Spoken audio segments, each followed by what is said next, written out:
Congratulations. It's the Breakfast Club 10-year anniversary. 10 years. 10 years of the Breakfast Club. Doing your thing. Doing what you're doing. And being honest with it. They had a job for 10 years. Everything's Gucci over there. Wow. 10 years. Shout out to the best doing it, man. Hold up. Damn. Y'all getting old. Y'all been holding it down for 10 years. DJ Envy, Angela Yee, and Charlamagne the God. Man, y'all been together longer than some people have been married. I'm proud of y'all. The voice of the culture. Peace, love, and let's go to 20 years. Congratulations. Good morning, USA. Hey, fam. Hey, yo. Today's Wednesday, right? Guess what day it is? Hump Day. That's right. It's Wednesday. It's Hump Day. Good morning. Good morning. No Charlamagne today? No, Charlamagne is out today. Okay. I never be knowing what's going on. I walked in. And whenever sometimes you're on the at home or somewhere else, and I don't know you're here, then I talk over you. Yeah, no. I am here today. Charlamagne is out. Thanks, Envy. I didn't know that. No, you didn't know if he was coming in late, because sometimes he comes in late, but he's out. No, you said today. I am here today. Like, no, we don't. I'm here. Like, you ain't got to talk over me. Okay. All right, but yeah, we are here today. Charlamagne is out. I think he'll be back tomorrow. All right now. Listen, yesterday was a good day. Mm-hmm. Tell me about it. So I do these Facebook audio rooms, and I did one yesterday on women and investing, and it was great. There's this woman, Nadia Vanderhall, and I just follow her, this app I use for investing called Public. So I follow her on there, so I always like the advice that she gives. And so I just, had them reach out to her to see if she would be on the platform with me to talk about investing, because she gives really great advice, and she did it. And I learned some great things to do on for my stocks. And so it was just basically teaching people how you can invest. You only need a few dollars. It ain't like you got to have a lot of money to be able to invest in the stock market, how to learn how to do it. So I'm getting my watch list together right now and coming up with some better habits too. Yeah, I've been playing with the stocks a little bit. I haven't been putting too much money in, maybe $25, $40, $100. I don't know. I was never a stock kid. I don't have great advice when it comes to stock market. I just follow my heart. I look at the products that I actually use, and then I But you can always learn. Yeah, you know what I'm saying? But that's why I started. That's why I started small. Yeah, that's the main thing. There's so many apps, and it makes it a lot easier. You don't have to buy a full share. You can actually buy fractions, and so a lot of different ways. But you just got to get in it, and so it is actually really fun. And for somebody like you, I think it's a fun thing to do. Yeah, I'm actually on Robinhood. I don't know anybody at Robinhood. I'm not getting endorsed by Robinhood. Somebody just told me to get a Robinhood account, and I'm up. I started with $50 in one account. And now I'm up to $639.39. That's great. That makes me feel like if I, instead of putting that little bit in, I'd have put a lot more. I'd have been made a lot more, but I just, and it goes up and down. I still don't understand it. It says today, then it says after hours it was up, and then it was this, and it was that. So I still don't know, but I don't know. What I learned yesterday, and I guess I kind of knew this, was buy the dip, right? So when it's on the down, that's why you do the watch list. Song, when you dip, I dip, we dip. All right, forget it. All right, but I just, things that I like I put money into Delta. I fly Delta. I put money into Apple. I put money into iHeart. I put money into just anything that I mess with. I just But the best advice is, though, once you decide it's something you like and you want to invest in it, make sure you go offline and do your Googles and search it and see what's going on in the company, see how much debt they have, see what's going on internally, if they have a new CEO, if they're growing, if they're expanding, what their plans are for the future, because it could be things you don't use, like if you don't smoke weed but you want to invest in cannabis. Correct. That still might be something good to invest in. So. Yeah, I'm still not all the way sold because I invested into some Bitcoin. And I'm looking at it right now. One time, well, a different cryptocurrency out there that you can invest in. Her advice was also to not do more than 2% of your portfolio in cryptocurrency. Well, I ain't doing nowhere near that, but all I know is it's down. When I mean down, let me see. Oh, so I started. Somebody told me just put 1,000 in it. So I said, all right, let me put 1,000 in it. What is it at right now, Red? 300. Okay. So I ain't doing that no more. I want to pull the 300 out, but I'm like, let me ride this thing out. Let me see what it does. But all right, but you just gotta pick and choose. And also, let me shout out to the BET Hip Hop Awards. I'm gonna be hosting the red carpet this weekend for the BET Hip Hop Awards. Of course, the show premieres Tuesday, October 5th. So I was out and about looking for something to wear. I don't have a stylist. My stylist is myself. I go to the stores. I try to get the coolest, cheapest thing that I can find, and that's what I rock. The coolest, cheapest thing? Yeah, because I'm not I don't like spending a lot of money on clothes. I'd rather spend it on cars, accessories, houses. But when it comes to clothes, if you get a stylist, they could pull clothes for you, and then they can bring it back. Sometimes stylists are whack. They give you the worst looking things. They try to put you like, yeah, I want you to look like this person. Nah, just like my own ish. All right. Well, let's get the show cracking. Mark Cuban will be joining us. Yay! You know I love Shark Tank. I know you like him because of sports and the Dallas Mavericks. Yeah, of course, Shark Tank. And then he's bringing Noel Durity with him. He's the CEO of Twisted Up. Now, Twisted Up is this new thing that if you have kids, you probably seen it. It looks like a small tennis racket that you use for your hair, and it puts your hair in different. Why you gotta have kids? Why can't people use it themselves? Just because you don't have hair doesn't mean other people don't. You're right. Maybe you use it for yourself, or maybe like me, I use it for my kids' hair because I ain't got no hair. But it makes the kids' hair or your hair in dope designs, and it's really dope. It looks like a small tennis racket. He created that and is doing exceptionally well. So they're both coming up today, and we'll talk to them. All right, now we got front page news. What are we talking about? Well, the NBA has released their protocols for virus safety this season. We'll tell you what they are. All right, we'll get into that next. It's the Breakfast Club. Good morning. Hey, morning everybody. It's DJ Envy, Angela Yee, Charlamagne the Guy. We are the Breakfast Club. Let's get in some front page news. All right, now no WNBA scores. Oh, here we go. I see it right there. Put it right in front of me. Oh my gosh. All right, Chicago Sky beat the Sun 101-95. The Aces beat the Mercury 96-90. So good game. Tomorrow is game 2 of the semifinals. Tomorrow at 8, and the Sky take on the Sun. Mercury take on the Aces. One at 8, the other one at 10. So good luck to those women. Now, what else we got, Yee? Well, the NBA has released protocols to teams for virus safety this season, and they detailed how unvaccinated players will be tested a lot more than their vaccinated colleagues, and also other restrictions they'll have. So if you're not vaccinated, you can't eat in the same room with vaccinated teammates or staff. You have to have lockers as far away from vaccinated players as possible. You have to wear your mask and stay at least 6 feet away from all other attendees in any team meeting, and you'll be required to remain at home when in your home market. They also need to stay on team hotel properties when on the road. That's stupid. And the limited exceptions are you can go buy groceries, you can take your kids to school and things like that. That is dumb. You also cannot visit higher risk settings like restaurants, bars, clubs, entertainment venues, and large indoor gatherings. How does that make sense? You want my locker 6 feet away, but we're on the same court. I'm playing defense against you. We're sweating. I can't eat with you, but I could block your shot. We can't talk in the locker room, but I could dunk on you? Now, fully vaccinated players, and that's about 90% of the league, will be able to do business as usual. Unvaccinated players also have to get rapid tests on days where the teams are practicing, traveling, or having any type of team events. Does that sound right? We fly the same plane together. We're going to be on the same plane. I guess you're going to put me in the back, you in the front. But I could defend you. I could talk to you in a... That doesn't make any sense. We can sit next to each other on the bench, but when it comes to eating with each other in our locker room, we can't. That does not make any sense. Now, yesterday, LeBron did confirm that he is indeed vaccinated. Last May, if you guys remember, he refused to say whether or not he was. Here's what he said. I think everyone has their own choice to do what they feel is right for themselves and their family and things of that nature. I know that I was very skeptical about it all, but after doing my research and things of that nature, I felt like it was best suited for not only me, but for my family and for my friends. And, and that's why I decided to do it. All right. Now, as far as whether or not the other players should do it, here's what he said. You don't think the issue is important enough for someone with your stature to speak out on it? We're talking about individuals' bodies. We're not talking about something that's political or racism or police brutality and things of that nature. We're talking about like people's bodies and well-beings. So I don't feel like, for me personally, that I should get involved in what people should do for their bodies and their livelihoods. I agree with him wholeheartedly. I mean, it's your decision, your body. You make what's best for you and best for your family.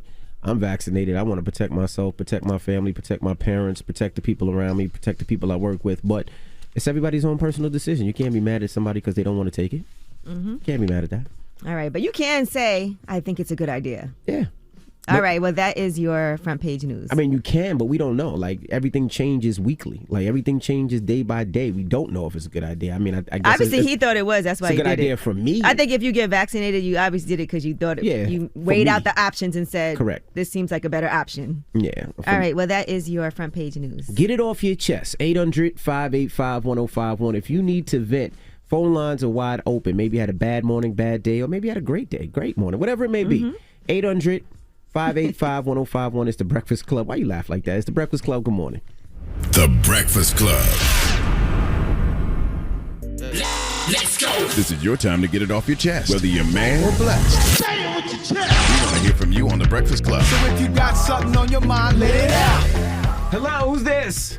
Hey, it's Dre, man. Dre, what's popping? Get it off your chest, bro. Hey, man, it was my birthday yesterday. I just want to thank God I was here, man. Happy birthday. Happy birthday, You're a homie. Libra. I love Libras. My mom's a Libra. Oh, today's my brother's birthday. Happy birthday to my brother, Brian. My brother's a Libra. My best friend's a Libra. Yeah, man. I shared a birthday with Jeezy. Yeah, Jeezy's birthday was yesterday. Just celebrated her birthday, too, right? Yeah, 2 days ago, it was Weezy's birthday. Oh, and shout out to my niece, 7 Stevens. If she can hear this, I love her so much. All right, brother. Thank you. Have a good birthday week, man. Hello, who's this? Yo, this I'm Paid. Hey, what's up, bro? Get it off your chest. Yo, hey, I think we need to shed a light on the good dads, good fathers out here. There's too many good fathers out here that's going through situations that not getting spoke on enough. For instance, me, myself, I got joint custody. My daughter had it over a year, and her mom's is just disobeying the law and haven't allowed me. I paid over $10,000 for a lawyer, and I still ain't been able to see her. I just need some help, man. I'm sorry that is awful. But shout to all the good dads out there, man. And you keep fighting for custody for your baby, bro. I'm praying that everything works out for you. Yeah, I got Down for Dads. I created a nonprofit organization. It's Down, the number 4 Dad, to connect with other fathers. Okay. Okay. All right. I'll definitely check it out. That's good. That's a good support system for other dads who are going through it. Absolutely, man. Because being a dad is being a mom is difficult, but being a dad is difficult. Yesterday, I had to stay there for an hour and 20 minutes as my daughter showed me how she played Roblox. And guess what? He would love to have been able to do that with his child. But it was the worst experience ever because you can't. It's not like you can not. play with her.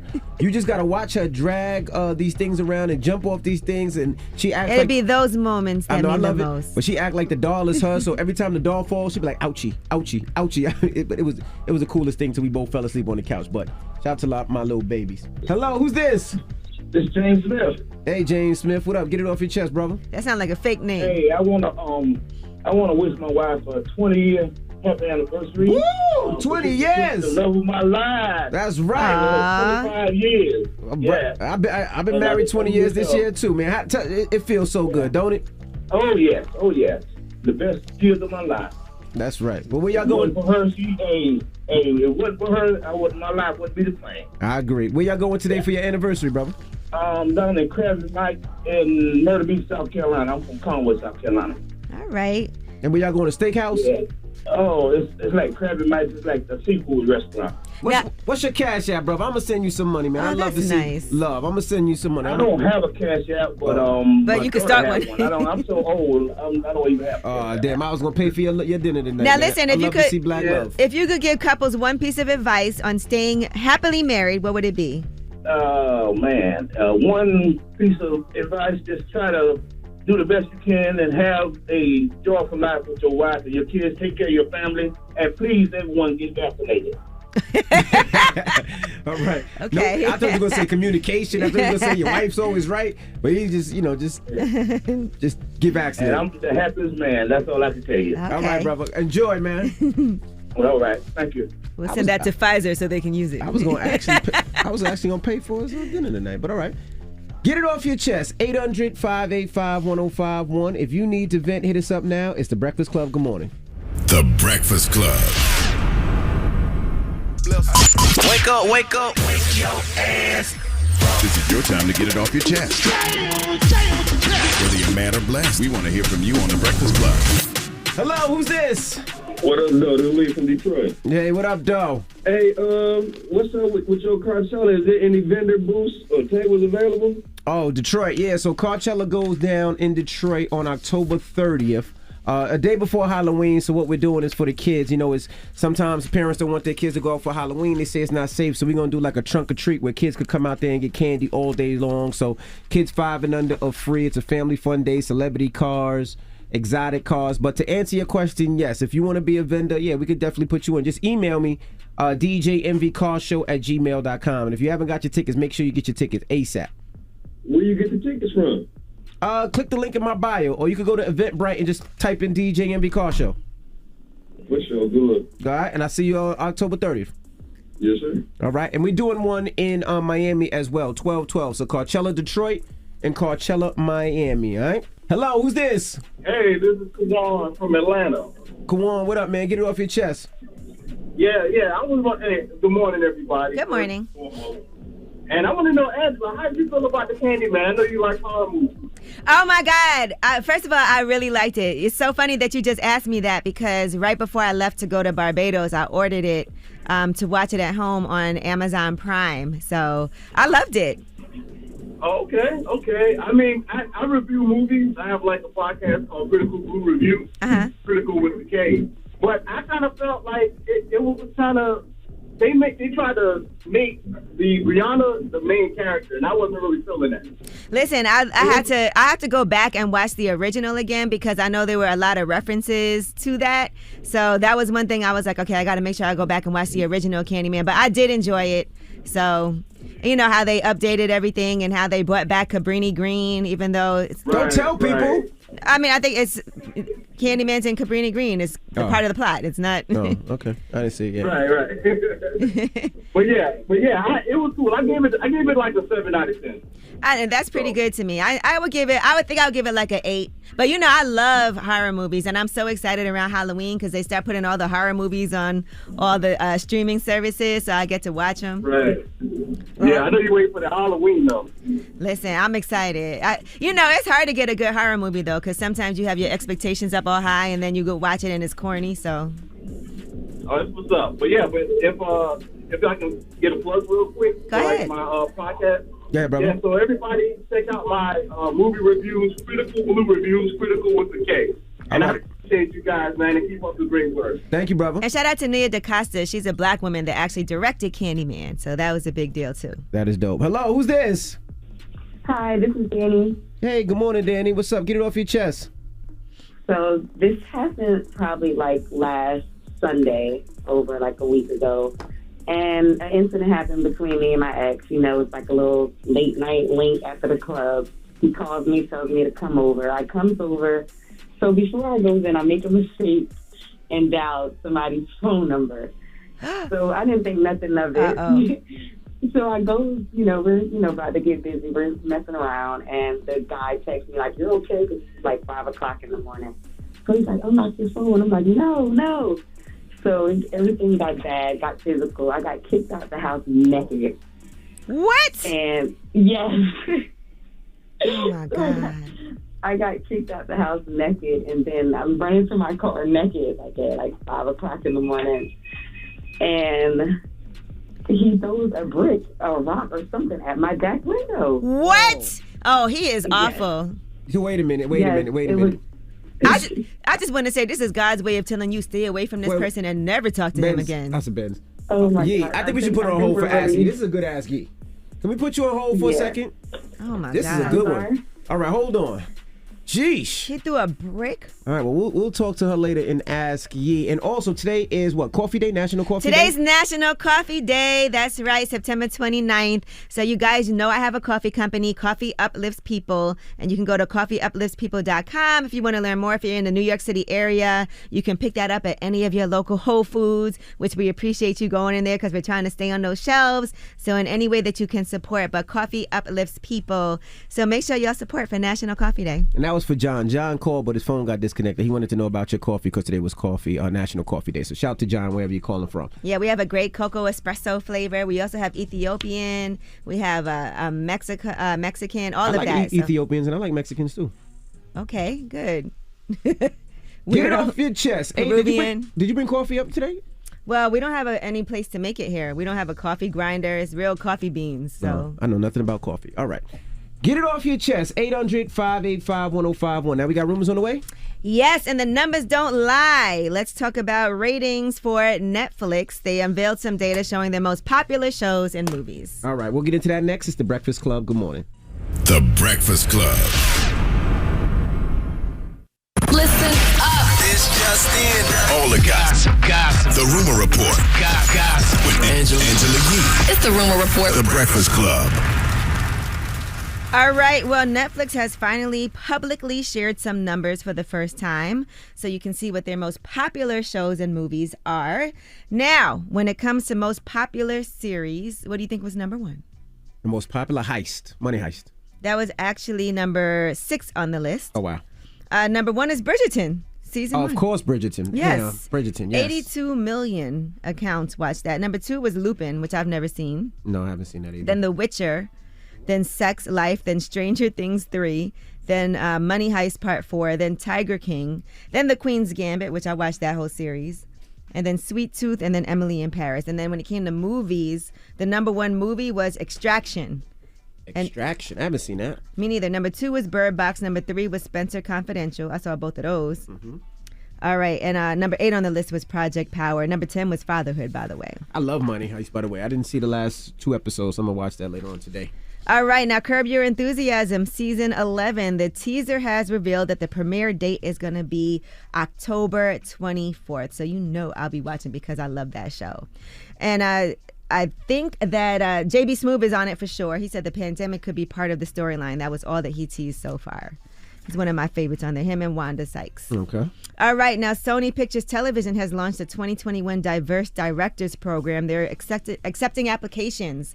It's part of their overall strategy to identify and engage emerging talent from a wide range of backgrounds. So you'll have the opportunity to get an in-depth education on directing episodic television, as well as have the chance to interact with veteran TV directors, creative execs, and showrunners. It's a very intense workshop with discussion and instruction from working directors, production personnel, entertainment pros, all about the intricacies of pre-production, production, and post-production phases. That's dope. All right. So if you're interested in a career in television and film, that might be something amazing for you guys to actually try to go ahead and get your application submitted. You can actually, the audition begins in January. It runs throughout the spring, and it's the 7th year that they've done this. That's Craig. Get your foot in the door. Akon's girlfriend, according to rumors, Rosina is going to be on The Real Housewives of Atlanta. Now, Love B. Scott first broke this story. She's the mother to 2 of his children, and she's a close friend of Sheree Whitfield. So producers are bringing Sheree back as a full-time cast member. She was a friend for season 13. Is that his girlfriend or his wife? I thought it was his wife. Now, originally they were saying his wife, but apparently after the reports broke, his wife, Tamika, went on Instagram and denied that she was the person. She wrote, "It's definitely not me." Whoa. She said, "I promise I am legally married to Khan. I'm a very private person, and if there's a fake wife joining the show, it's definitely not his real wife. These wives, whoever they are, be all cap." Wait. So Akon's girlfriend is joining the show, but his wife is not? Mm-hmm. So he has a wife and a girlfriend? Akon has said multiple times that he's not a fan of monogamy. And he's said women aren't built to mate with more than one party, men are. Wow. As a male, we're natural breeders by nature. Wow. And so his father had multiple wives. Wow. So his girlfriend is on the show, not his wife? Right. That's what I said. Is Akon going to be in the show? I am not sure about that. I guess we'll see. This is going to be good. I'm going to watch this. All right, now speaking of girlfriends and wives, Moneybagg Yo and Ari Fletcher have responded to The Real. Now, Garcelle was commenting on the fact that Ari Fletcher gave Moneybagg Yo 28 acres of land as a gift for his 30th birthday. Here's what she said on the show. Last season, Lonnie and I were talking about don't act married if you're not married. This is acting married. That's a huge gift to someone that you're not even dating. I mean, that you're not even married to. I feel like if a man gave me 28 whatever acres, I would feel obligated to stay with him if it didn't work. I don't necessarily agree. I mean, some gifts that they give each other are expensive. I mean, he's bought her a Rolls Royce truck, which is $400,000. She has bought numerous jewelry and diamond chains that are a couple of $100,000. I love the fact that instead of buying that jewelry and those cars, you buy some land. It's the same thing. It's a gift. They don't have to get married, but these are great gifts and smart investment gifts. I don't have a problem with that. And some people could be life partners, and some people get married and they get divorced 6 months later. You can't dictate what's going to happen. But if in your heart you feel like giving somebody a birthday gift because you love them, you can do that.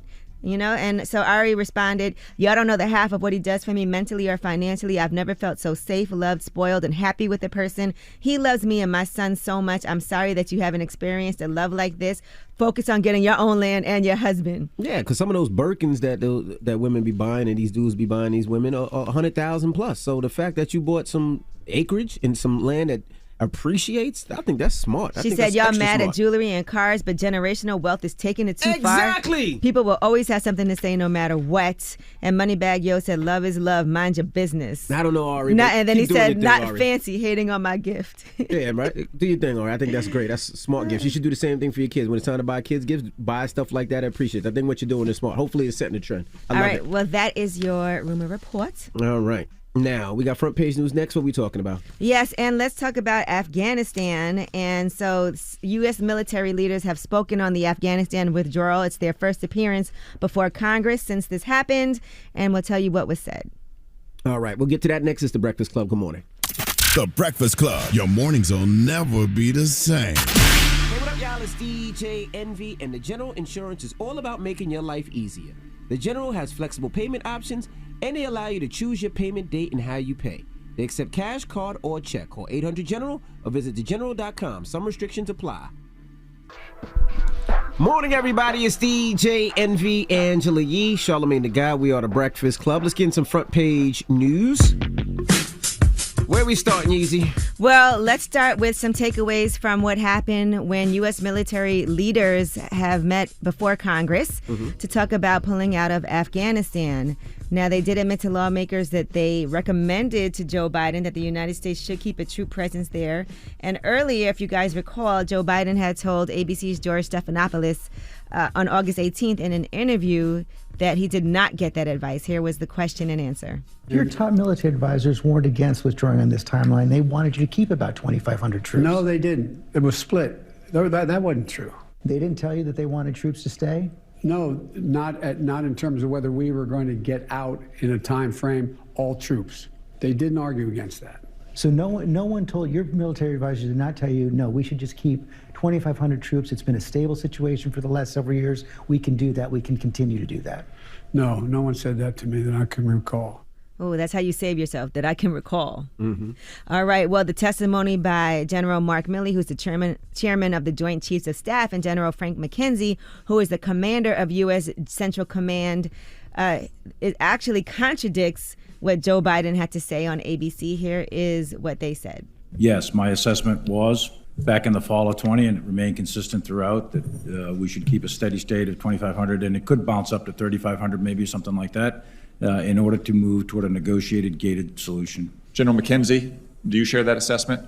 Senator, I do share that assessment. McKenzie also had said that he warned that the withdrawal of U.S. troops would lead inevitably to the collapse of the Afghan government and the Afghan military. Now, White House Press Secretary Jen Psaki was asked about this discrepancy, and here is what she had to say in defense of Joe Biden. I'm not going to get in specific details of who recommended what. That was not going to be a sustainable over the long-term troop presence. We were always going to look at escalating the numbers, at potentially going back to war with the Taliban, at risking casualties. That was not a decision the president was going to make. But of course, he welcomes advice. He welcomed advice. Ultimately, it's up to the commander-in-chief to make a decision. He made a decision it was time to end a 20-year war. Wow. All right. So not sure what's going on with the discrepancies between General Mark Milley and General Frank McKenzie and President Joe Biden, but you've heard both sides now. And let me ask you a question. I asked you this the other day, too. Are you happy with the job that Joe Biden has done as president? No, I can't say that I'm happy. But I don't know too many presidents that, we're happy about, because I think no matter what, there's people that are going to be supportive and people who don't support. And there's a lot of really important decisions to be made. And it's not just the president. It should be a collaborative effort. But from what these generals are saying, it wasn't a collaborative effort because they made a recommendation and he didn't follow it, according to them. Correct. All right. Now, according to Treasury Secretary Janet Yellen, she's warning lawmakers that the federal government will probably run out of money.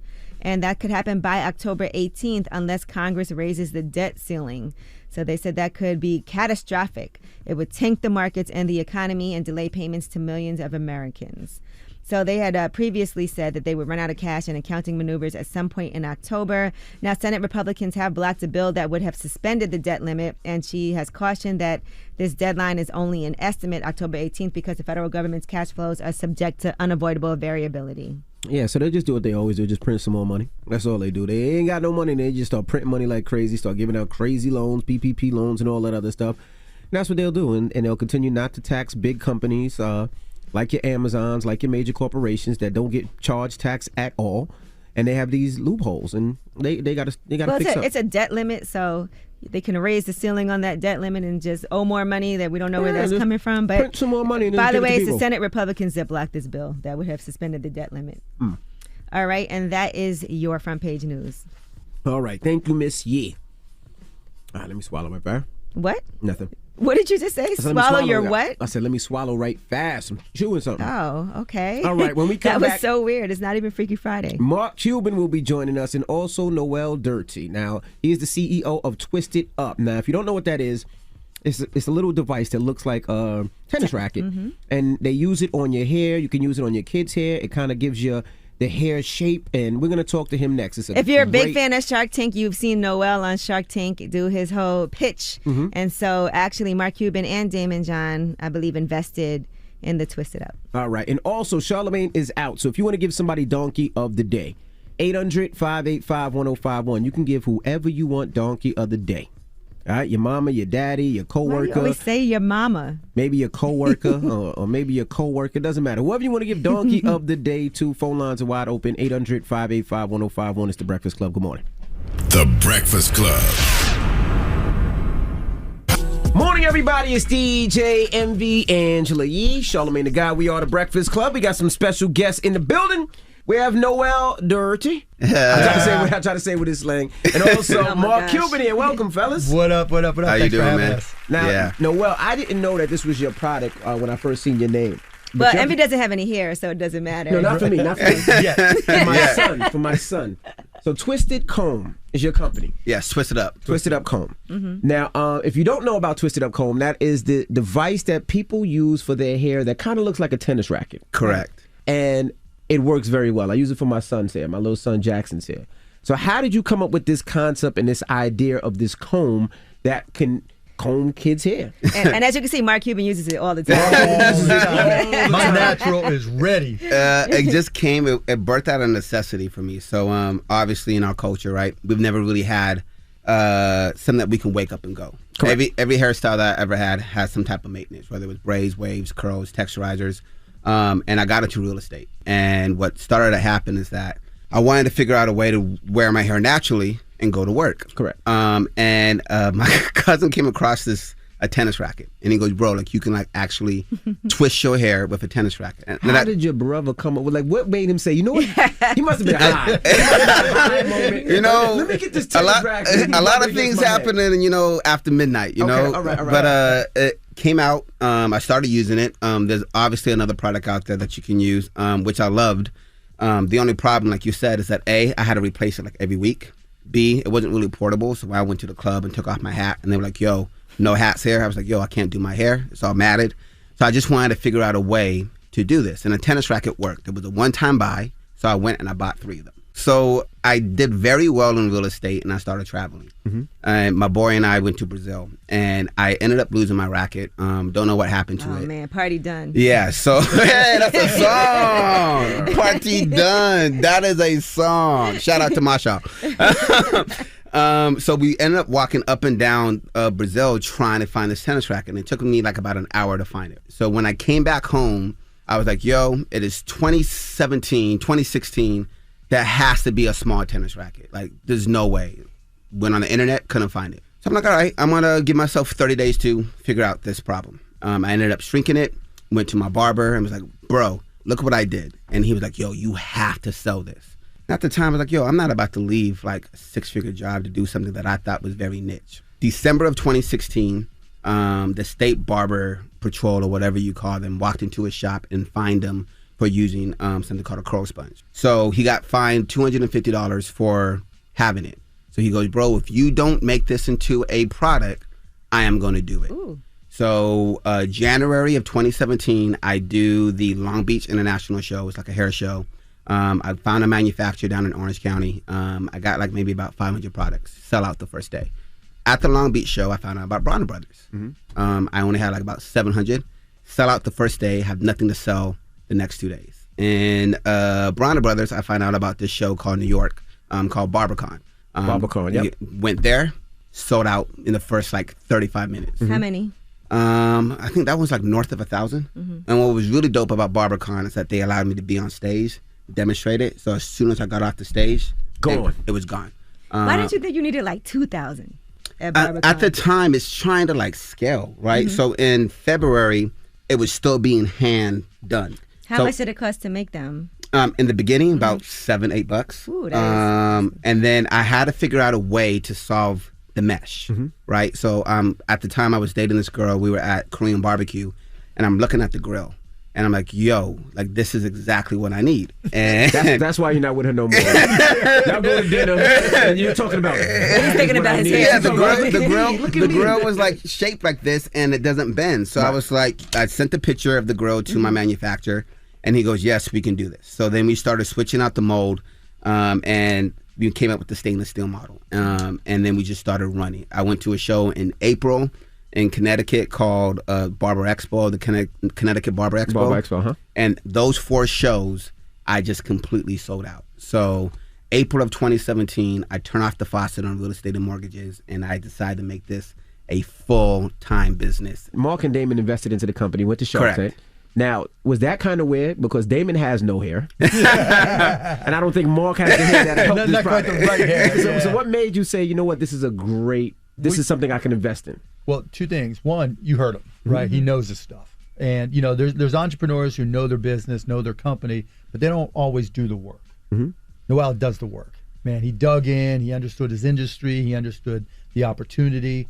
And 2, I mean, owning the Dallas Mavericks, I might not have the right kind of hair, but I know a lot of people who do. Correct. Right?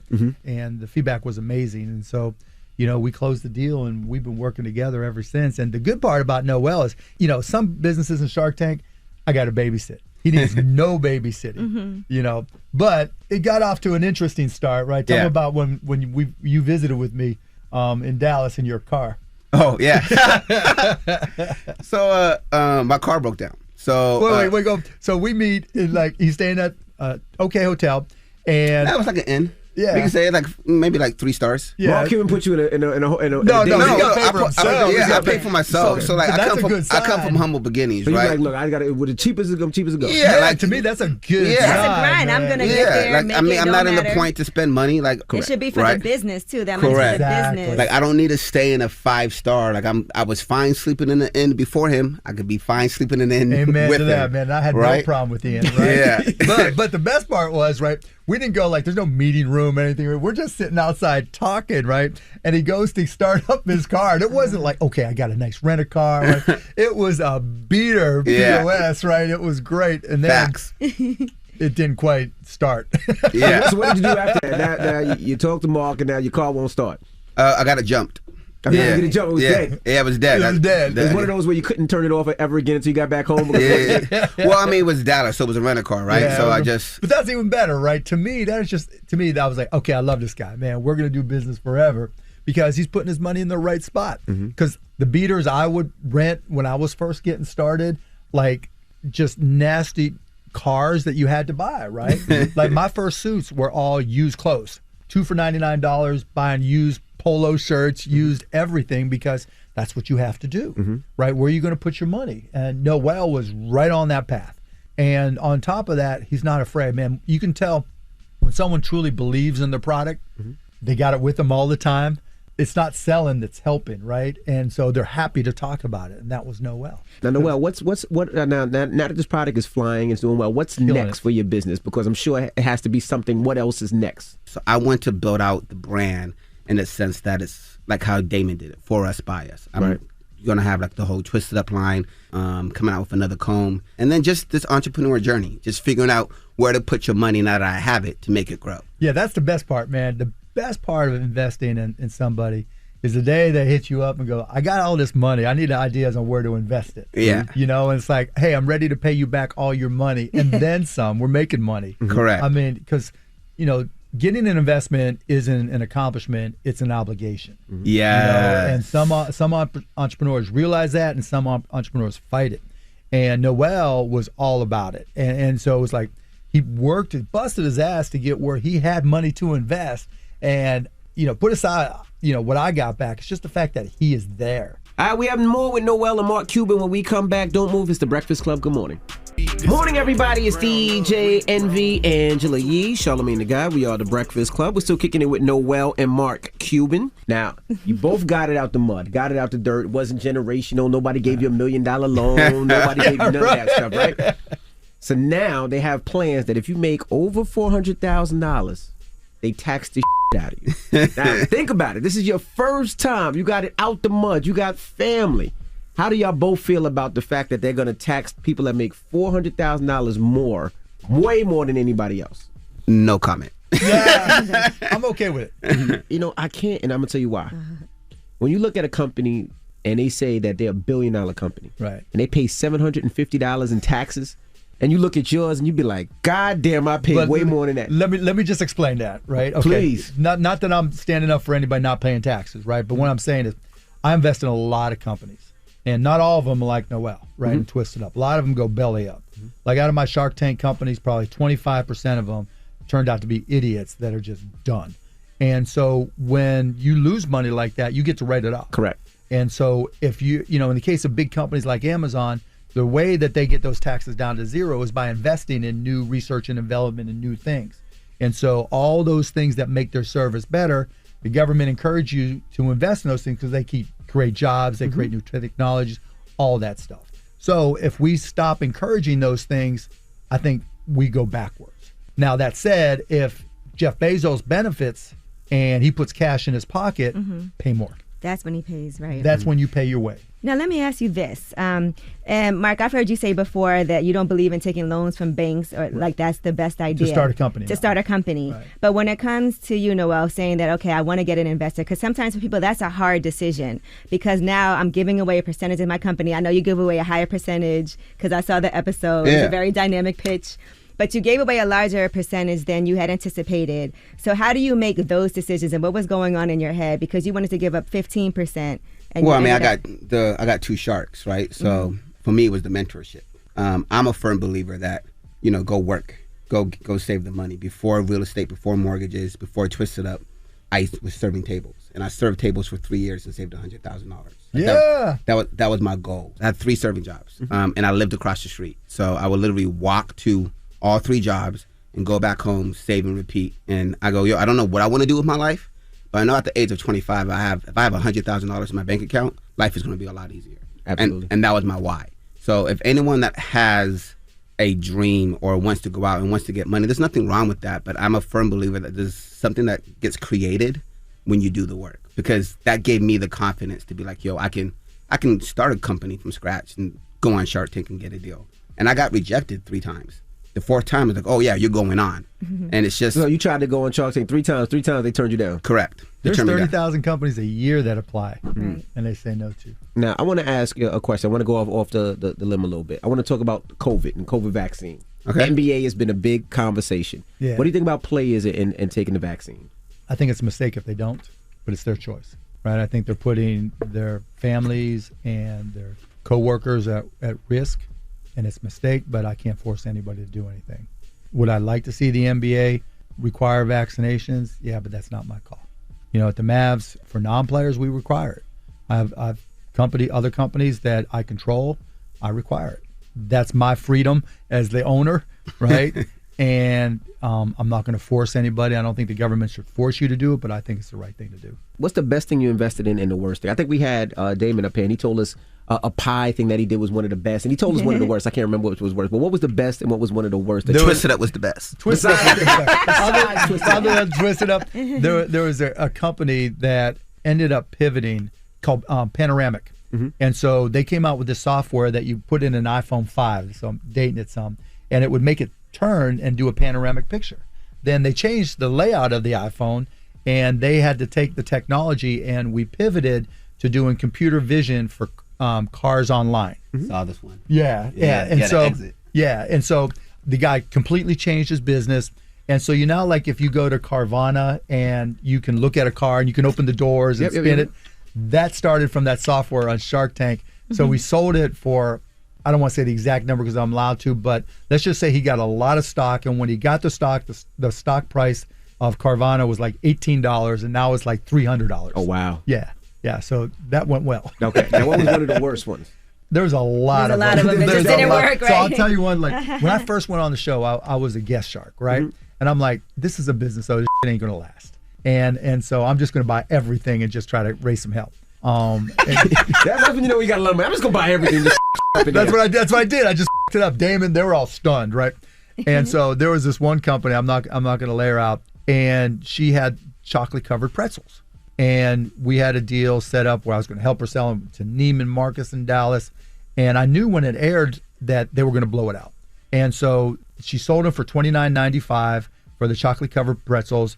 And her cost was $14. And I gave her, I think, $75,000 to do the deal.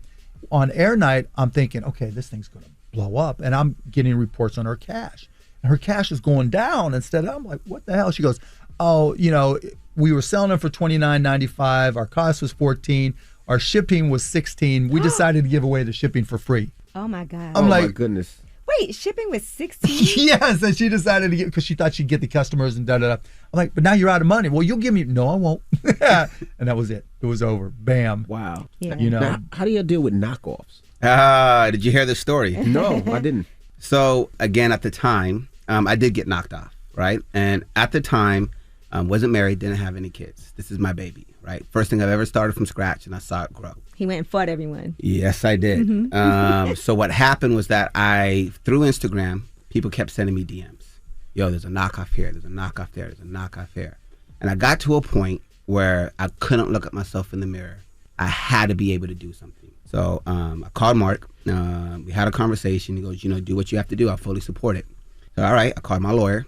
Like, man, I need you to write me a blank cease and desist patent letter. He writes it to me, get on a plane, I fly to New York. I have a bunch of these, and I just go to the stores. And, man, your East Coast, beauty supply stores are on every corner. Yes, it is crazy. Brand names, non-brand, It salaries, is, whatever you want. but like this is a street in New York where y'all literally have like 30. It's a big business. It's a big business. And a lot of black people in New York that need help with their hands. So I did a tour, and I went into every single beauty supply store from New York, New Jersey, Philadelphia, Pennsylvania, North Carolina, South Carolina, Virginia, Atlanta, went down to Texas, did Dallas, Houston, flew down to Michigan, and I did that whole entire thing. And I would walk into the store, have my little speech, I would smile, I would let them know that I'm not after you. I'm just trying to collect these knockoffs. If you continue to sell it, you could be held liable. Just everything that my lawyer told me that I could say. Mm-hmm. And they would hand over the product, and then they would hand over the invoices. And what happened is that I started creating a paper trail of where these combs were coming from. And a lot of these combs, where they were coming from, I had already sent the people that were distributing it a cease and desist. And a lot of people would say that a patent pending doesn't protect you, but it does. Right? Because if it gets granted, you have a paper trail, or you have legal documentation to go after them, because while it was pending, you sent them a cease and desist and said, you may not be violating the patent, but I'm letting you know that we're in the process of getting one. And if it does get granted and you did not cease and desist, we have a signed date certified letter that you were informed that this was pending. And then you can go after them. So the 4 main distributors had already got them like last year when I first created it. And I ended up stopping all the knockoffs. Oh, dope. All right, well, don't move. We have more with Noel and Mark Cuban. Noel is the CEO of Twisted Up. And we'll talk to him some more. It's The Breakfast Club. Good morning. Morning, everybody. It's DJ Envy, Angela Yee, Charlamagne the Guy. We are The Breakfast Club. We're still kicking it with Noel and Mark Cuban. Now, I have a question. What advice would you give entrepreneurs in this new day and age? Because when COVID hit, it made everybody an entrepreneur. So what advice would you give to new entrepreneurs? There's no shortcuts. Do the work. There's no such thing as getting rich quick, right? Especially with like this whole stock market trend. Everyone wants to jump into the new hottest thing. But if you look at anything that goes up, it's going to go down, right? So do the work. There is some type of confidence that comes in doing the work. Whatever you want to do in this world, you don't have to try to recreate it. There is someone that has done it. Just go online and follow the blueprint. Damon John is a perfect example. He's black, he's an entrepreneur, and he's very good at it. Right. So I can't make the excuse that I can't be a successful black entrepreneur, because there's many of them that are doing it. I just go out there and do the Earn Your Leisure guys, Rashad, even yourself. You guys are out there promoting financial education. There is no excuse. Go online and learn something. Go on YouTube, go on Google and immerse yourself and learn something new every single day. Treat it like a job. What would you say, Mark? Watch Shark Tank. No, I actually really love watching Shark Tank. First of all, it comes on a lot. But I learn a lot about how to pitch. And like I've hosted things like Demo Day in Detroit. They do a demo day where locally they're able to pitch. I'm hosting Black Entrepreneurs Day for Damon John. That's great. Yeah, so I love watching people pitch, and like I said, Noel, yours was really good because it was entertaining, it was interesting, and you had a great product. And that's really where it all starts. Exactly. But if you can passionately speak to what it is that you're selling or that you're trying to get an investment in, I think that means a lot, and you have a lot of knowledge about it. Yeah, Noel was exactly right. You got to do the work, right? It's not like, okay, I'm starting a business, now it gets easy. No, it's the exact opposite. You know, like I tell everybody, you got to work like someone's out there trying to kick your ass all day, every day. Now, how do you create your team with this era of super teams now, right? Yeah. You know, I'm from the era where somebody stayed on that team till they died. Like Patrick Ewing damn near died as a New York Knick, you know. Dirk, Dirk, you know. So how do you combat that as an owner? Like, you know, when you look at the Lakers and you look at the Nets and you look at how do you feel about that? Players are now talking to each other like, hey, Noel, let's me and you, let's go to Washington, play for Washington. We'll bring you in, we all play together. Like how do you combat that? It's just part of the business. Yeah. You know, if I can create a good environment where people want to come play with Luka, which I think they will, and come play with KP, which I think they will, come play for J. Kidd and Nico Harrison, then people want to come here. It's a very Darwinian business. You just got to keep on innovating. You know, you got to be agile, and that's what I try to do. Do you like that part of the business, these super teams? It really doesn't bother me one way or the other, honestly, because karma's a bitch. You know, you got it. As much as some of the super teams work, I remember back in 2010-11 season, there was a super team that got put together and got knocked off by a team that only had one All-Star. Right. You know, and everybody thought we were going to get destroyed. And then they won a couple, then LeBron leaves. You know, and so it's fragile. You know, you look what happened last year. Right. You know, teams had injuries. Correct. Yeah. Now, you know, COVID.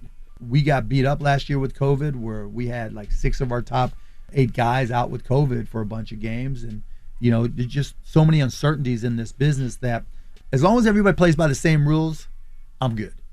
You know? You know what I did want to ask when it comes to business too? With everything that's been happening the past couple of years, a lot of focus on Black entrepreneurship and Black women as entrepreneurs, because we start a lot of businesses but get the least amount of money. Is that something that gets taken into consideration now on Shark Tank? Because it's a huge conversation now. Yeah, absolutely. I mean, if you look at the number of people of color with businesses that come on this season, season 13, which premieres October 8th on ABC, you're going to see a lot more. I think the pandemic, that's one area, like you were saying, DJ, Envy, that people started a lot more businesses. Everybody that was at home, no choice.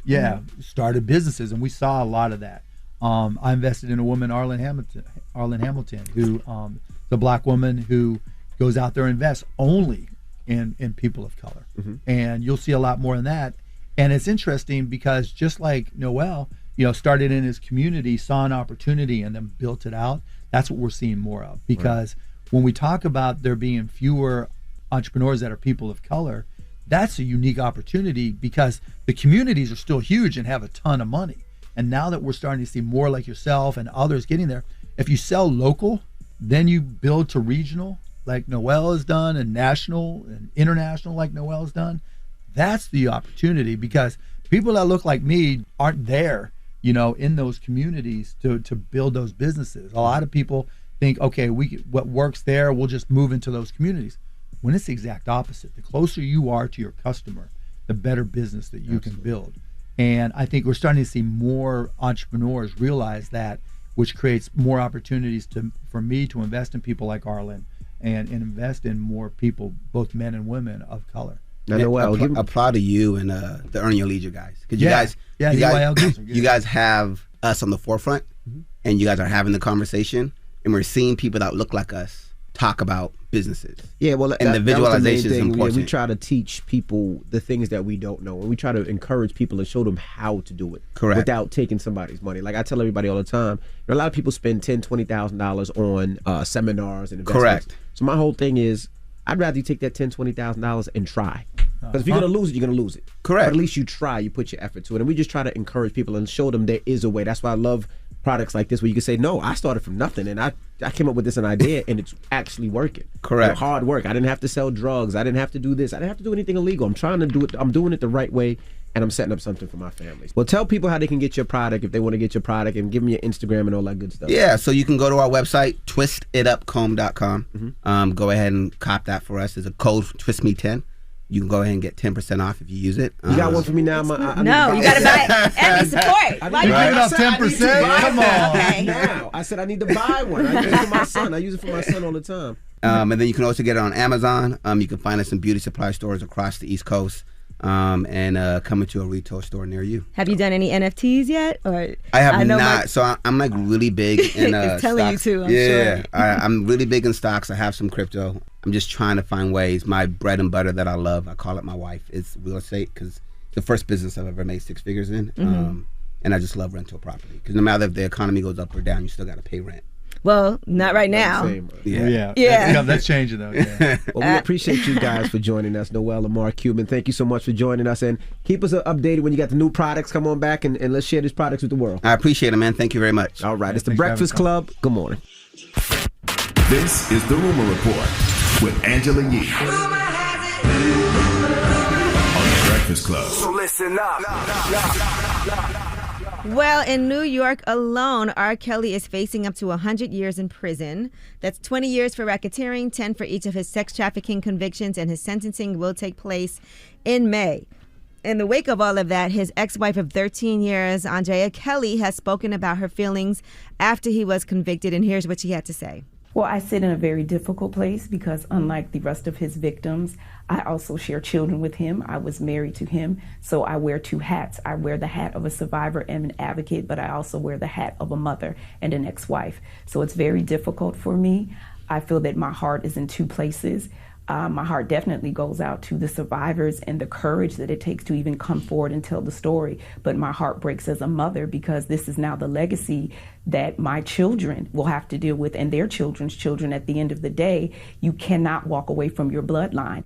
Yeah, I mean, I know she's a victim, but I'm sure she still has to want him to go to jail, because she is a victim. Yeah, she didn't say she didn't want him That's to go what I to mean. jail. Yeah, but I mean, even for she said herself. She wants 2 hats, but she has to want him to go to jail. She's a victim. She's seen the things that he's done to these women and herself. So you got to want him to go to jail for a long time. It was interesting to me that people were mad at her. Why? She was responsible and she knew what was going on, and not understanding the things that she went through as well. She said at one point it was so bad she contemplated suicide at her lowest point. And when she was on The View, she talked about how she was physically and mentally abused while they were married. She said at one time he hogtied her in a bed, raped her, and then fell asleep without untying her. And she said she suffers from PTSD, and she wants to help out other victims as well. Now, here's what else she had to say, because they do have, as far as when it comes to their daughters, even what is going to happen with that? Because of course you still, well, not of course, but that's a hard situation, right? If this is your dad, how do you feel? Here's what she said. Your daughter Joanne said she still loved her father, but she felt she had to love him from a distance. And how does that relationship survive something like this? Well, I can't answer for my daughter, because again, I can only speak to my journey as his ex-wife and a survivor and an advocate. But I think that goes to say with any child, it doesn't matter if your parents have a problem with drug addiction, you are still going to love them because they are a part of your DNA. You share blood with them. I also support my children in whatever they feel, because at the end of the day, it's their father. I think drug addiction is a whole lot different. But the problem is say R. Kelly is your father, and let's say he treated you fine, he treated you well. You never seen any of this. He did the things that a father's supposed to do, but then he has this other side. How do you deal with that? Do you still visit your dad that treated you well and supported you all your life, but you didn't know that side? Or do you say, nah, this was a nasty side, I don't want to be nowhere near this person? I'm sure it's up to the individual. Yeah, that's a tough one. And everybody handles that differently. Because we can say what we want to say, but I would never, but that's not your dad. He didn't, she might not have known this side. R. Kelly might have did everything right as a father, went to her games, supported her, helped her, in her hardest times, but then he had this dark side that she didn't know about. All right, now as far as Lisa Van Allen, she testified against him, and she also was in the Surviving R. Kelly documentary. She was on with executive producer Tamara Simmons on Good Morning America, and here is what Lisa Van Allen had to say about R. Kelly's conviction. It was awesome. I mean, I almost cried about it because, this is what I was looking for back in 2008. So I would say that I believe that the difference is this time around is that there is power in numbers. A lot of people came forward. It's a lot of women empowerment going on. And, things like that. So I would say that maybe the time just wasn't right back then. And what do you do with R. Kelly's music at this point? Because do you separate the art and the person? Because he's created inspirational music that I'm sure has helped a lot of people through their life, but he's a monster. Same thing with the Cosby. When Cosby got locked up, but he's created so much art that has helped so many people. What do you do in that situation? Speaking of Bill Cosby, his spokesperson Andrew Wyatt spoke to TMZ, and here is what he said about what Bill Cosby thinks at a time like this. Oh boy. We talked about it today, and the first thing he said, he was like, look, the guy was railroaded. As he said that Gloria Allred did the same thing that she did with him. You parade women out, and you stir up the public sentiment to go against him. And that's what they did to R. Kelly. I see R. Kelly having a strong case on appeal. And I think when he gets to the appellate court and when he gets to the highest court in the land, I think we'll see a conviction overturned. Yeah, sometimes Cosby and his representation should just be like, it's not my case, let me mind my business. It's totally two different things. You had doctors say that they knew R. Kelly had STDs and he was known giving it to other women.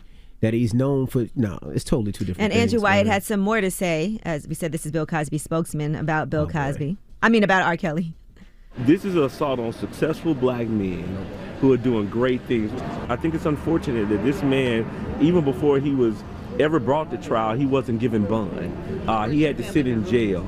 We see Harvey Weinstein, who was out on bond. We see the black and white issue. We see this cancel culture issue in America. And we see the assault on successful black men who have wealth. And that's what we're seeing today. Sometimes you just got to be quiet. Sit down and just be quiet. Doesn't concern you. Just mind your business. All right, well, that is your rumor report. Cosby, just you're out, you're home. I know you're trying to get back into doing comedy shows. Just it's no reason to even respond. His case has nothing to do with your case. Your representation should not be talking on another man's case. It's probably the last person you want to. Yeah, that's the last person you want defending you at this point. Okay. All right, well, that is your rumor report. Up next, Donkey Today. Charlamagne is out, so if you want to give Donkey Today, you can. And also, Ask a Yee. All right, you can get on the phones if you need relationship advice, any type of advice. Call us now. It's The Breakfast Club. Good morning. The Breakfast Club. Your mornings will never be the same. Audible is your source for best-selling audiobooks, hot new releases, and popular podcasts, plus exclusive titles you can't find anywhere else. It's all in the one app. Get your first one free when you sign up for a 30-day trial at audible.com/breakfast club. It's your time to nominate a donkey of your own. Remember now, it's how they choose. Call in now, 800-585-1051. Hello, who's this? This is Dewan. Dewan, what up, man? Who you want to give donkey to, bro? It's DJ Envy, Charlamagne, and Angela Yee, man. I've been trying to get in through the line for about a year or two now. So you ain't here. But anyway, I want to tell you who the donkey of the day is today, man. Yesterday, I work at in Toledo, Ohio. Okay. And yesterday, we had an employee, man. I guess he got to his wits end that he punched out a supervisor. What? Wow. Yeah, man. Like, I don't understand how a person could risk everything. You know what I'm saying? Well, he wanted the way the world is. Well, that was his last day, and I think he knew that. Yeah, man. They tried to catch him before he left out. The security did, but he had already left out of the building. But they cut his badge off, you know what I'm saying, so he can get back in. But that was crazy, man. And what did you do when he punched the supervisor? I was like listening to the radio when they was calling for security, like security, you know what I'm saying? The supervisor was running like, somebody help me. Why did you help him? And then he tripped, bro. He like tripped and fell while he was trying to run. And mind you, the dude that punched him probably was like 5'2". This supervisor was like 6'2", 270 easy. You know what I'm saying? So it was like shocking that it happened. You know what I'm saying? But that's an exciting work day. My group in though before y'all let me go. Go ahead, brother. All right, check me out on Facebook groups, man. Sneaker Tweakers. You would like it, Envy, man. I talk about sneaker culture, shoes. I give you all the deals, raffles, all of that. Sneaker Tweakers on Facebook group. I'm gonna check it out. All right, thanks, bro. All right, brother. Hello, who's this? What's up? Good morning. This is Sincere. Hey, Sincere. Who you want to give donkey to, man? Man, I gotta give the donkey of the day to Fat Joe, bro. Why? What Fat Joe do? Now watch him out. That's my brother, so watch him out. Between him and Ja, yo, son was mad disrespectful, man. Like from the beginning, he was wilding. Well, I mean, that's what verses is. They're usually disrespectful to each other. If you've seen the Locks and the Dipset one, they get disrespectful to each other. Yeah, they do. But he was kind of like throwing shots at women. He apologized for that. He apologized for that. Words and stuff like that, man. And I felt Ja. I seen the escalation in Ja's attitude, and I felt that same rise in disrespect. And I felt when he shut that down. Though, he apologized though. He apologized, and then you got to understand this too. Yeah. If you ever go to a battle, you get upset. Sometimes you take it too far, and sometimes your friend got to check you. I mean, I've been in that situation where I went too far up here, and usually he'd be like, "E, chill out," or Charlotte be like, "E, chill out," and that's what he did. And he apologized after. We all make mistakes, and he apologized. He sent Lil Mo flowers, apologized to Vita. He did what was right. He was in his feelings, though, Envy. He was in his feelings, bro. He was in war mode. He was in the Bronx. He was Trinity Ave. He was ready to go to war. Hey, Ja was dragging it. Ja dragged him across the stage all night. It was the bad. Bad Boys lost this one, man. They lost this one. Well, thank you, brother. Hello, who's this? This is Charlamagne from North Carolina. Charlamagne, why you sound so mad? Why you sound so mad? Because I am mad. I gotta be to work at 8:30. After picking my daughter up late last night, she went to the J. Cole concert last night. Concert was supposed to start at 8 o'clock. It didn't start until after 11 o'clock. She said his voice was raspy, real apologetic. 21 seconds didn't come on until later. And yeah, I'm pissed because now I gotta be to work and I only got a little bit of sleep. Oh, I'm sorry to hear that. But on the flip side, your daughter had a great time last night, and you're a great mom for supporting that. No, she didn't have a good time. She was disappointed. Oh. She was disappointed. Almost $200 for tickets, and she didn't get what she wanted. So. No. Oh, damn. Okay. Well, sorry. I'm sorry, Mama. That's fine. Who do we need to call? Alrighty. Damn. She sound pissed. She was she was so mad. All night. Now she gotta go to work. She thought she was gonna be in bed by 12. Take it to bed by 3. I'm not gonna lie, that happens to me all the time. I be planning out my night like, okay, I'm gonna get 4 hours of sleep. I'm gonna get it, and then when it doesn't work out, I be tight. All right, well, it looks like J. Cole apologized. He said, Philly and Detroit off-season tour, we've been hitting delays on shows because the production is taking too long for the crew to put up.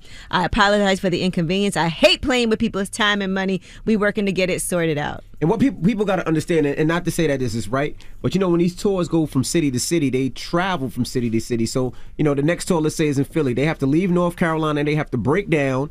Then they have to drive to Philly. Then they have to put everything back up together, do testing and all that stuff. And then when they leave, they got to break down and go to another city. And sometimes there are delays, whether it's on the road, it could have been weather, or it could have been anything with delays. But it does happen. But 3 hours is definitely disrespectful. But he apologized. All right. Now, up next, Ask Ye. 800-585-1051. If you need advice, relationship advice, or any type of advice, call Ye now. It's The Breakfast Club. Good morning.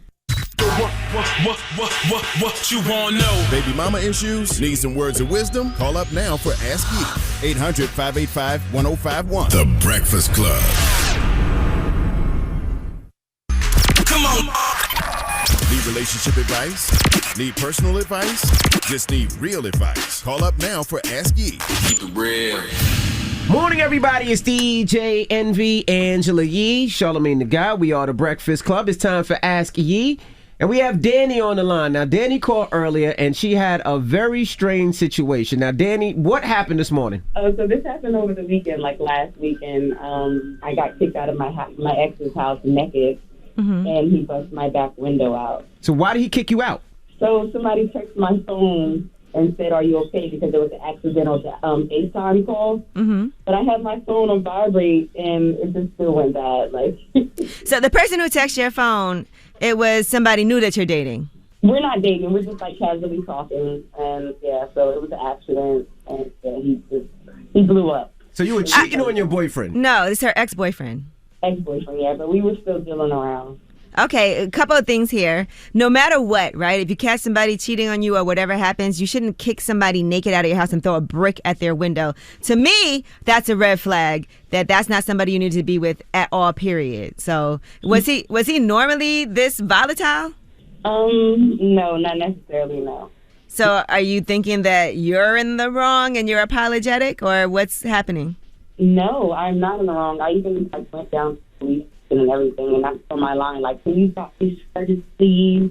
And I'm just like, "Oh my God!" Like, and my mom's even like, "If you stop these charges, I'm gonna stop talking to you." I'm like, "Oh my God!" Like, I mean, I'm not gonna front. I know this is Ask Ye, but I understand why he got upset, but throwing you out naked and throwing a brick through your window is crazy. It's complete disrespect. It is crazy disrespectful. It was so embarrassing. Like, it was really embarrassing. It wasn't even about the car, because the car can get fixed.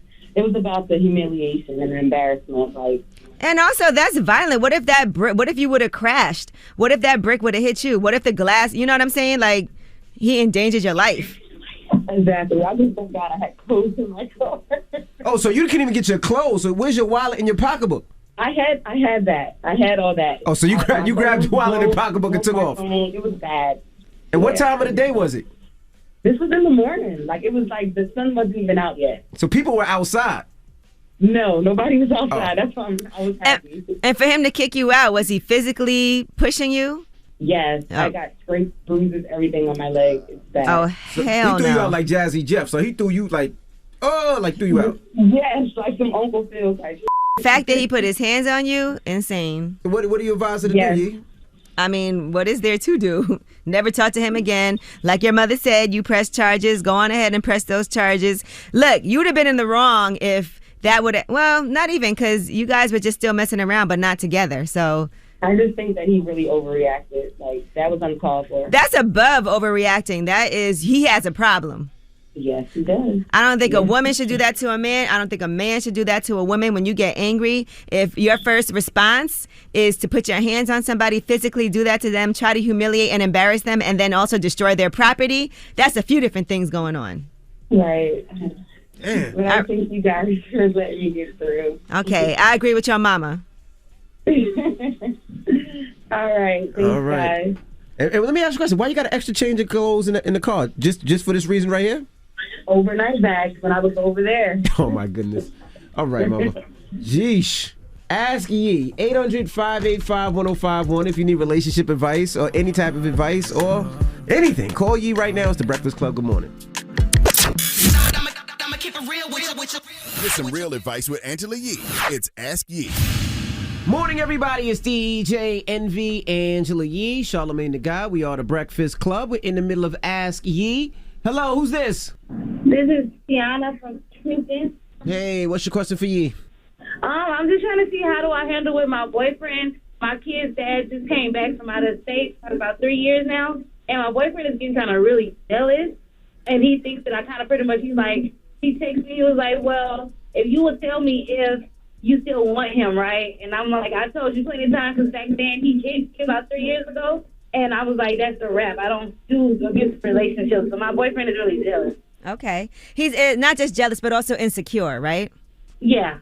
And that is unattractive. But look, at the end of the day, and I can tell this is how you feel. Your kids come first, but of course you value your boyfriend. So at this point, it's not something that he's used to. This is something different in the relationship because your children's father hasn't been around prior to this, really, right? Right. So you also have to look at it from his point of view because it is causing him to be insecure, and he's asking you these questions. And understandably, like if he had an ex that, he had children with that you never had to deal with, and then all of a sudden she was back around, you might feel a little bit of insecurity as well. I mean, it's somewhat like that because he has a lot of kids, but he has custody of half of them. Mm-hmm. But I mean, I get it, I understand, but like I told him, my kid's dad hit me, so that's like a none, and I don't do that. So I just want him to understand, but he's still like, okay, maybe he still wants him. Yeah, you know what? All you can do is ask him how can you make him feel more comfortable with the situation, and if there's some type of boundaries that he needs for you to set. And it's certain things like if he knows that your ex is around, make sure that you are still communicating with him and you don't just go ghost. Certain things like that. And I think it also takes time for people to feel more comfortable in a situation that's new. This is something brand new. But tell him it's that very recent, like within this past week, it's recent. Yeah, so you have to give him a moment also to get adjusted, right? Because he's also trying to protect himself. And so being sympathetic to that, be understanding. Now, if he's nagging you and it's really causing a strain on the relationship in the future, then that's going to be a real issue. But all you can do is have a conversation, tell him, okay, let's set up some boundaries, some parameters. I want to make sure you feel as comfortable as possible. I can reassure you 1,000 times I would never go back to this person, but I can show you better than I can just tell you. So let's just make sure that we have that understanding, because I value you. I value our relationship, and I don't want this to come in between us. But I also value my children above everything else, and I do want their father to be in their life. So I want to make sure this works for all of us. Oh, thank you so much. All right. Because you love your man, right? Of course. We've been together for like a year and a half. All right. So, yeah, don't let some outside forces that are out of your control mess up your relationship. I'm a big fan of making sure everybody understands in a relationship it's us against everybody. Right. Except your kids, because, you know, that comes first. Of course. All right. So be a little understanding. I will. Thanks so much. No problem. All right, well, that was Ask Yee. 800-585-1051. If you need relationship advice or any type of advice, you can call Yee. Now we got rumors on the way? Yes, and earlier a woman called and she was upset during Donkey of the Day because she took her daughter to a concert where J. Cole was performing and things went astray. It was super late. Everybody was disappointed. Well, we'll tell you what happened from J. Cole's point of view. All right, we'll get into that next. It's The Breakfast Club. Good morning.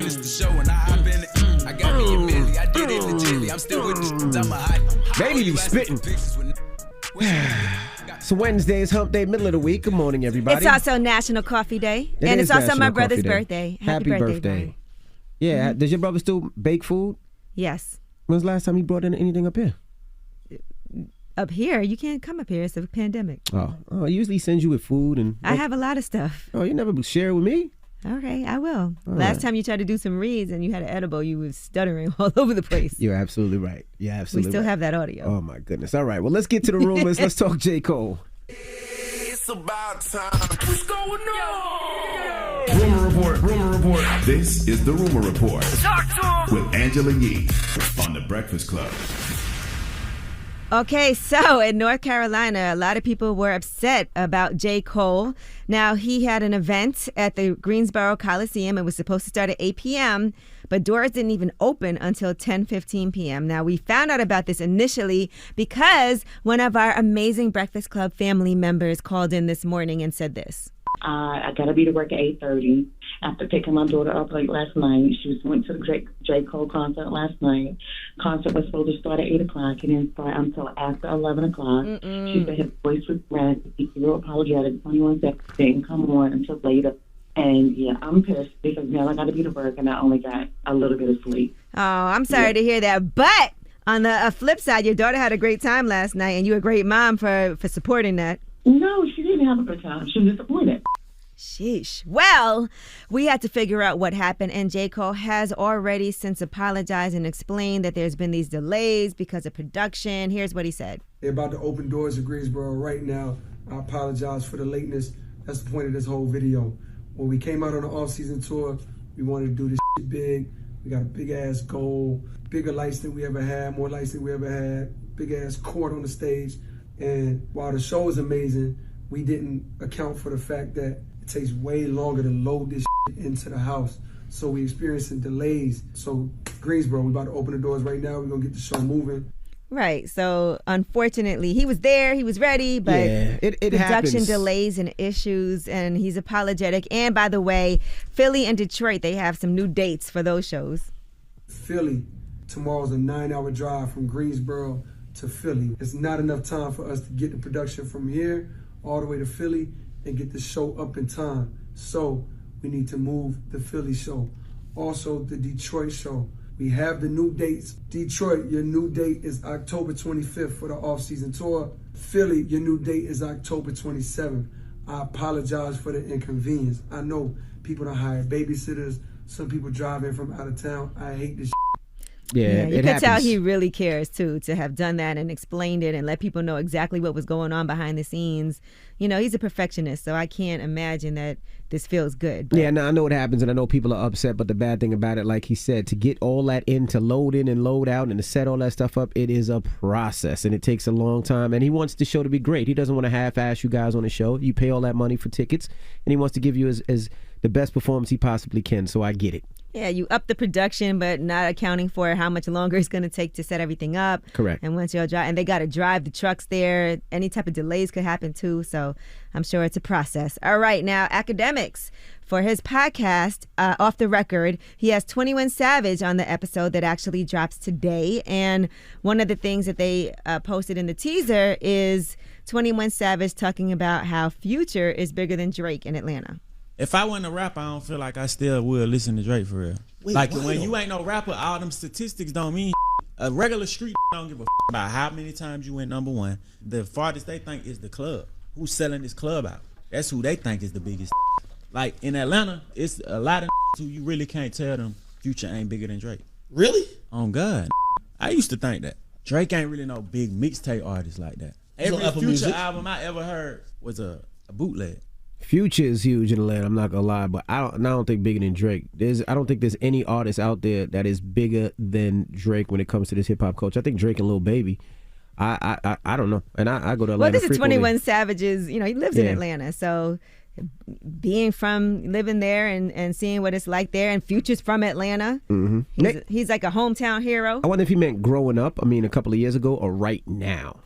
I'm curious. He's saying most people there in Atlanta think Future's bigger than Drake. Really? Yeah, because they're not thinking about numbers. You're not thinking about No. Just even with just the influence of Drake and his music. I mean, he has huge records in the club, but then again, so does Future. So that's a great link up though when Future and Drake work together. Yeah, they all work with each other anyway, so that's dope though. Yeah. All right, now Boosie is saying that his Instagram got deleted again because he feels like it's because he asked Drake to promote his movie. Now he posted, "My IG was taken for nothing again. They must have found out I have a film that I'm promoting. Please continue to buy my film despite this move to stop the success of my struggle. Y'all all I got against these powerful people. Buy it twice to boost my first week numbers. Thank you." Mm-hmm. He said they saw me reach out to Drake for help. SMH, go buy my movie 3 times. F these people. So he goes on to talk about Adam Mosseri, who is the head of Instagram, who he feels is responsible. If you guys recall, we did have Adam on the Breakfast Club and specifically asked him about Boosie. Why does Boosie keep getting taken down, Adam? We got to draw the line somewhere. And it's a nudity policy. We try to be clear. You can appeal, but if you get too many strikes, Does Instagram understand culture though, right? Because you got people like Lil Duval, Lil Boosie, whose page always get taken down, and it could be for doing things like using the N-word, but they're using it in like the context of that's my N-word, but it'll get taken down for like racial slurs, or something like that. Yeah. Yeah, so it's tough because we don't understand culture perfectly at all. We're clear, you can't at our scale. And so there are things where we just have to draw the line or define a rule that is practical for us to actually enforce.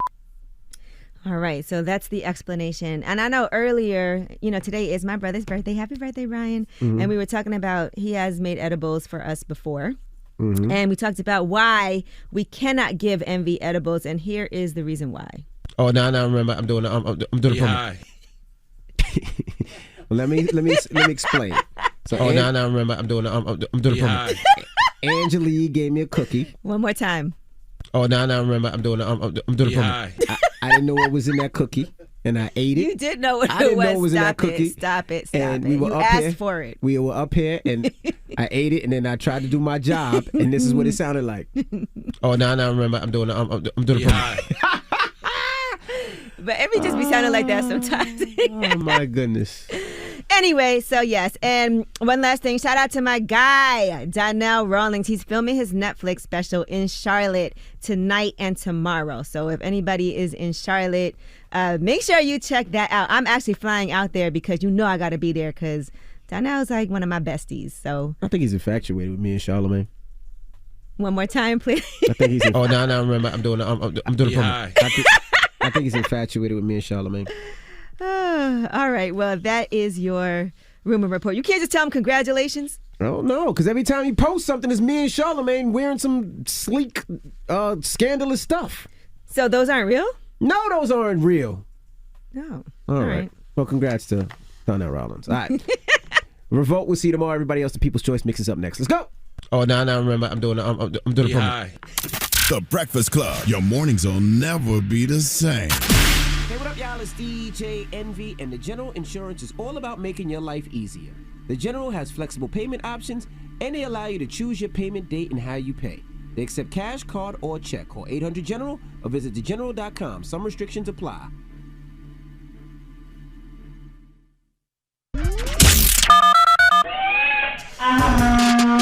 It's your time to nominate a donkey of your own. Remember now, it's how they choose. Call in now, 800-585-1051. Hello, who's this? This is Dewan. Dewan, what up, man? Who you want to give donkey to, bro? It's DJ Envy, Charlamagne, and Angela Yee, man. I've been trying to get in through the line for about a year or two now. So you ain't here. But anyway, I want to tell you who the donkey of the day is today, man. Yesterday, I work at in Toledo, Ohio. Okay. And yesterday, we had an employee, man. I guess he got to his wits end that he punched out a supervisor. What? Wow. Yeah, man. Like, I don't understand how a person could risk everything. You know what I'm saying? Well, he wanted the way the world is. Well, that was his last day, and I think he knew that. Yeah, man. They tried to catch him before he left out. The security did, but he had already left out of the building. But they cut his badge off, you know what I'm saying, so he can get back in. But that was crazy, man. And what did you do when he punched the supervisor? I was like listening to the radio when they was calling for security, like security, you know what I'm saying? The supervisor was running like, somebody help me. Why did you help him? And then he tripped, bro. He like tripped and fell while he was trying to run. And mind you, the dude that punched him probably was like 5'2". This supervisor was like 6'2", 270, easy. You know what I'm saying? So it was like shocking that it happened. You know what I'm saying? But that's an exciting work day. My group in though before y'all let me go. Go ahead, brother. All right, check me out on Facebook groups, man. Sneaker Tweakers. You would like it, MB, man. I talk about sneaker culture, shoes. I give you all the deals, raffles, all of that. Sneaker Tweakers on Facebook group. I'm gonna check it out. All right, thanks, bro. All right, brother. Hello, who's this? What's up? Good morning. This is Sincere. Hey, Sincere. Who you want to give donkey to, man? Man, I gotta give the donkey of the day to Fat Joe, bro. Why? What Fat Joe do? Now watch him out. That's my brother, so watch him out. Between him and Ja, yo, son was mad disrespectful, man. Like from the beginning, he was wilding. Well, I mean, that's what Versus is. They're usually disrespectful to each other. If you've seen the Locks and the Dipset one, they get disrespectful to each other. Yeah, they do. But he was kind of like throwing shots at women. He apologized for that. He apologized for that. Words and stuff like that, man. And I felt Ja. I seen the escalation in Ja's attitude.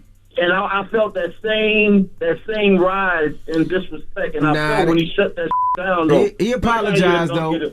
He apologized, and then you got to understand this too. Yeah. If you ever go to a battle, you get upset. Sometimes you take it too far, and sometimes your friend got to check you. I mean, I've been in that situation where I went too far up here, and usually you'd be like, "E, chill out," or Charlotte be like, "E, chill out," and that's what he did. And he apologized after. We all make mistakes, and he apologized. He said, "Lil Mo Flowers apologized to Vita." He did what was right. He was in his feelings, though, Envy. He was in his feelings, bro. He was in war mode. He was in the Bronx. He was Trinity Ave. He was ready to go to war.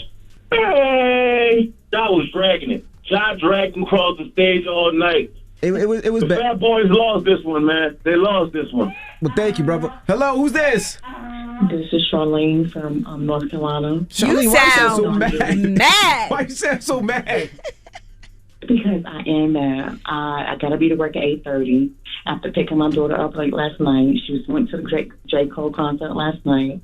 Concert was supposed to start at 8 o'clock. It didn't start until after 11 o'clock. She said his voice was raspy, real apologetic. 21 seconds didn't come on until later. And yeah, I'm pissed because now I got to be to work and I only got a little bit of sleep. Oh, I'm sorry to hear that. But on the flip side, your daughter had a great time last night, and you're a great mom for supporting that. No, she didn't have a good time. She was disappointed. Oh. She was disappointed. Almost $200 for tickets, and she didn't get what she wanted. So. No. Oh, damn. Okay. Well, sorry. I'm sorry, Mama. I'm sorry. Who do we need to call? All righty. Damn. She sound pissed. She, she was so mad. All night. Now she gotta go to work. She thought she was gonna be in bed by 12. Take it to bed by 3. I'm not gonna lie, that happens to me all the time. I be planning out my night, like, okay, I'm gonna get 4 hours of sleep. I'm gonna get it, and then when it doesn't work out, I be tight. All right, well, it looks like J. Cole apologized. He said, Philly and Detroit off-season tour, we've been hitting delays on shows because the production is taking too long for the crew to put up. I apologize for the inconvenience. I hate playing with people's time and money. We working to get it sorted out. And what people got to understand, and not to say that this is right, but you know, when these tours go from city to city, they travel from city to city. So, you know, the next tour, let's say, is in Philly. They have to leave North Carolina, and they have to break down. then they have to drive to Philly, then they have to put everything back up together, do testing and all that stuff, and then when they leave, they got to break down and go to another city. And sometimes there are delays, whether it's on the road, it could have been weather, or it could have been anything with delays, but it does happen. But 3 hours is definitely disrespectful, but he apologized. All right, well, that's Donkey of the Day. Charlamagne should be back tomorrow. Up next, we got the positive note and more, so don't move. It's the Breakfast Club. Good morning. Morning, everybody. It's DJ Envy, Angela Yee, Charlamagne the Guy. We are the Breakfast Club. And don't forget, we got Powerhouse NYC. All right, it goes down November 21st, featuring Migos, Moneybagg Yo, Polo G, Saweetie, Capella Gray, Spin King and Friends, and more. All right, now, if you want to go, we'll fly you to New York City. We'll get you into the concert, pay for your hotels. All you got to do is text the keyword WIN to 37911. That's courtesy of Remy Martin. So again, good luck, dial carefully, and we'll see you at Powerhouse NYC. Now, everybody, shout out to everybody that came out to our last real estate seminar in Atlantic City. So we're doing our last seminar of the year. It's the biggest one that we do. We do at Jacob Javits Center each and every year. We have so many people coming to talk. Maybe, Angela, if you're in town, I would love to get you to talk to the thousands of people that we usually have about just being a woman entrepreneur, all the businesses that you have. Yee has numerous amounts of properties. She has numerous businesses. As a woman, I don't want to say as a woman, as an entrepreneur, she does her damn thing. She's very inspiring, and I would love to get you on one of ours if you would love to come speak. Yeah, absolutely. You know, I'm in. Maybe we could, let's figure that out. Because my coffee is in Detroit now at Central Kitchen. So I might come and try to do something there also. Well, this is going to be Sunday, December 5th in New York, the Jacob Javits Center. Sorry, I wasn't listening. No, you wasn't listening, but it's Sunday, so I would love to get you. I'm serious. I would love to get you. We have everybody speaking. We have wholesaling. We have credit repair. We have auction.com who helps people get the deals. We have hard money lending. We have people that just do it. You know, I own 300 units. Caesar owns 1,600 units. You have a bunch of different houses, properties, and everything. I would love to get you to come up there and talk and see how you got your start. Because I actually have something else that I'm really excited about that's a little different that I'm doing for the next investment that I'm doing that's going to be upstate New York. So that could be something really interesting for us to discuss. And my coffee shop, actually, Nest Seekers Real Estate, we share the space with them. Oh, okay. So, I also have taken I'm about to take the real estate class to get my license. Oh, dope. I was thinking about doing that too as well. You should do it. You take the online classes and then you just go take the test in person. Yeah, so I might do that as well. Mm-hmm. But yeah, absolutely. So Yee is in. December 5th, Yee is in.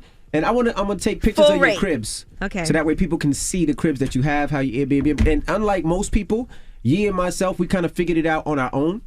Yee was just like, hey, Envy, there's some hot properties in Detroit. Let's buy them. And we bought them and didn't know what to do and figured it, literally figured it out on our own. And you know what? I'm about to sell one of my houses in Detroit. So what I'll do is when I go there, I'll get a video so you guys can see what it looks like now from how it looked in the beginning. Absolutely. And then I also have a condo in Williamsburg, so I can show you guys what that looks like. And then, a couple of other properties in Brooklyn. Okay. All right. Well, when we come back, we got the positive note. It's the Breakfast Club. Good morning. Morning, everybody. It's DJ Envy, Angela Yee, Charlamagne the Guy. We are the Breakfast Club. Now, you got a positive note? Yes, and today is National Coffee Day. So in support of coffee uplifts people, a good day starts with a positive attitude and a great cup of coffee. Breakfast Club, bitches! Y'all finished or y'all done?